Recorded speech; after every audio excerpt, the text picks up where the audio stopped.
You are not adding bounce light.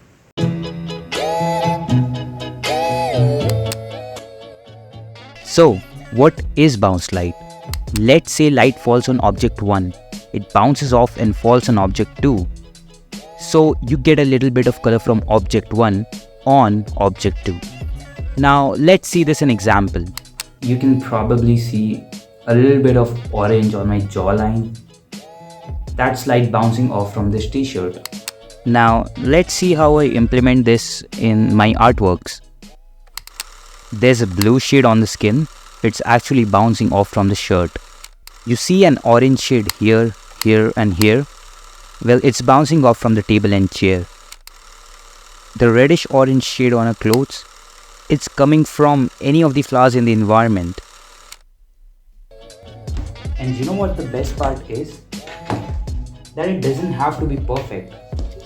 It just needs to be there. See, even if it ends up looking like it's not making a lot of sense, it will still add a bit of variety to your artwork and make it look more interesting. This is a very good way to show that your objects in the environment are interacting with each other.